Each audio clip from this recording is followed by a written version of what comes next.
আজকের ভিডিওতে আমরা টেক্সট ফরম্যাটিং নিয়ে আলোচনা করব। তো আপনারা এই পর্যন্ত যা যা দেখেছেন এটা মোটামুটি আমাদের যে বেসিকটা ছিল সেটা হচ্ছে আমরা দেখলাম। তো এখানে আমি একটু 100% দিয়ে দিই, দেখি আমার 100% আসলে কত হয়। বেশি বড় একটা হওয়ার কথা না। আচ্ছা ঠিক আছে, আমার আসলে ফন্ট সাইজটা 19 ডলার লার্জ ট্রিপল সাইজ। এখন চলবে। ওকে, আমরা এই পর্যন্ত কি কি আমরা একটা টেপ লিঙ্ক দেখলাম যে আমরা চাইলে এক্সটার্নাল লিঙ্ক দিতে পারি, এখানে লিঙ্কে প্রেস করলাম অন্য লিঙ্কে চলে যাবে। দেন হচ্ছে আমরা হেডার দেখলাম, মোটামুটি স্টাইল দেখলাম, কিছু প্যারাগ্রাফ ট্যাগ দেখলাম, এছাড়া অনেকগুলো ট্যাগ দিচ্ছি যেগুলো আমার এখানে লেখা নেই আপাতত। তো আমরা এখন টেক্সট ফরম্যাটিং করব। তো টেক্সট ফরম্যাটিং জিনিসটা কি? সাপোজ আপনি আপনার লেখাটাকে টেক্সট ফন্ট চেঞ্জ করতে পারেন, কিন্তু টেক্সটের ফরম্যাটটা কি চেঞ্জ করতে পারবেন? স্টাইল দিয়ে আপনার টেক্সটের ফরম্যাট চেঞ্জ করতে পারবেন। সাপোজ এখানে আমার লরেন সাম ডোর ডোলোর সিট আমি দেখলাম। আচ্ছা, এটা ছিল আসলে অটো জেনারেটেড লেখা ছিল তো। ওকে, আমি যেটা বলছিলাম সেটা হচ্ছে সাপোজ আপনাকে বলা হলো যে টেক্সটটাকে আপনি ইটালিক করবেন, ইটালিক বা আপনি বোল্ড করবেন, বা চাইলে আপনি সুপার সুপার আচ্ছা, সেটা হচ্ছে আপনাদের চাইলে নিচেও লিখতে পারেন, উপরে লিখতে পারেন, ওটাকে ভুলে গেছি আসলে ইংলিশে কি বলে। মানে ওই যে 2 এর উপর স্কোয়ার যে দেয়, স্কোয়ারটা তো উপরে লিখতে হয়। ওকে, টেক্সট ফরম্যাটিং ব্যাপারটা এখন আমরা আসি। আসলে টেক্সট ফরম্যাটিং আমরা কিভাবে করবো এত আগে কথা না বলে, টেক্সট ফরম্যাটিং এর জন্য আমাদের যেটা করতে হবে সেটা হচ্ছে সাপোজ এখানে হচ্ছে আমার একটি ইরর আছে, ইররটাকে আমি অফ করি। ওকে, টেক্সট ফরম্যাটিং এর জন্য আমাদের যেটা করতে হবে, সাপোজ আমরা কিছু হেডার নিয়ে নিই আগে। তো হেডার h1, কিছু হেডার, একটা হেডারের মধ্যে আমরা লিখি this is a text, this is a formatted text. So এই ফরম্যাটেড টেক্সটটা আমরা এখন একটু রান করে দেখি। এই জন্য আমরা রান করি, আপনারা দেখতে পাচ্ছেন this is a formatted text লেখা উঠেছে। তো আমি হেডার নিলাম কারণ হচ্ছে আমার বারবার বিআর ট্যাগ ইউজ করতে হতো। তো আমি এই জন্য হেডার নিয়েছি যেন এটা নিচে নিচে চলে আসে। তো আমি হেডারে কিছু স্টাইল অ্যাট্রিবিউট দিয়ে দিই। স্টাইল অ্যাট্রিবিউটের মধ্যে আমি এটা ফার্স্টে অ্যালাইনমেন্ট দিয়ে দেবো, LI text alignment, sorry text alignment দিব হচ্ছে সেন্টার। দেন হচ্ছে কালার ব্ল্যাকই থাকুক, যে টাইটেলের মধ্যে দেওয়া যায়। আচ্ছা, টাইটেল আমার দরকার নেই, কালারটা ব্ল্যাকই থাকুক, সমস্যা নেই। দেন হচ্ছে আমি এখন ইউজ করব। সো ইউজ করার জন্য আমাকে সবার প্রথমে যে আমি যদি বোল্ড করতে চাই তাহলে আমার বোল্ডটা কীভাবে করতে হবে। আমি টেক্সটটা আপাতত কপি না রেখি, এখন আমি বোল্ড ট্যাগের জন্য আমাকে বি ট্যাগ ইউজ করতে হবে। বি ট্যাগ দিয়ে আমার বোল্ড, এই টেক্সটের মাঝখানে যা থাকবে সব বোল্ড হয়ে যাবে।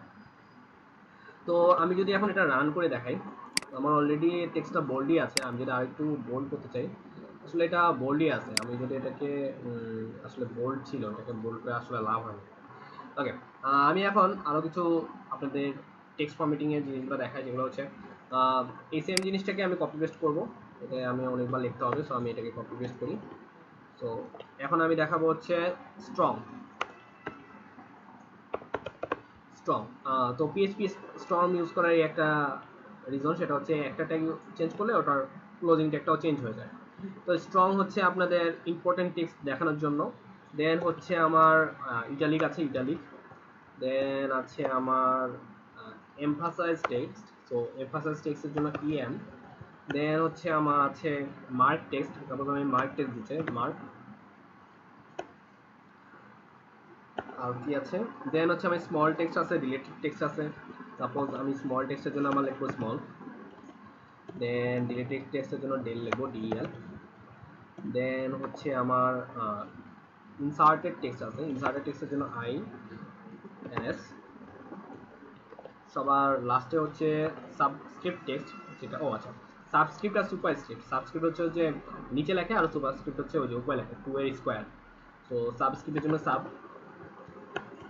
আর সুপারস্ক্রিপ্টের জন্য সুপ, এসইউপি। ওকে, আমি মোটামুটি অনেকগুলা হেডারই লিখেছি। এখন আমি জাস্ট ব্রাউজারটাকে রিফ্রেশ করব।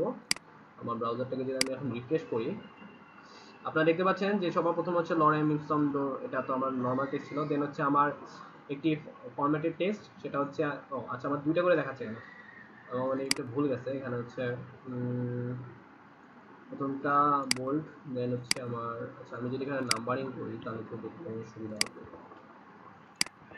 আমার দুইটা চলে আসছে, দুইটা কেন আসবে?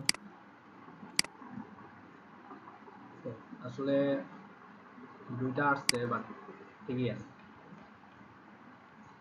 ওকে, তো আমি এখন আপনারা দেখতে পাচ্ছেন, আমি যদি এখন রান করি আবার, তো সর্বপ্রথম হচ্ছে বোল্ড, দেন হচ্ছে আমাদের স্ট্রং টেক্সট, দেন হচ্ছে আমাদের ইটালিক টেক্সট, দেন ইটালিকের পরে ছিল হচ্ছে আমার এমফাসাইজ, এমফাসাইজটাও আমার ইটালিকের মতোই কাজ করে, দেন হচ্ছে আমার মার্ক টেক্সট, মার্ক টেক্সটের মধ্যে যেরকম ছিল আমার হাইলাইট হয়ে গেছে, দেন হচ্ছে আমার ছিল স্মল টেক্সট, স্মল হয়ে গেছে, দেন হচ্ছে ডিলিটেড, ইনসার্ট, আবার সুপারস্ক্রিপ্ট।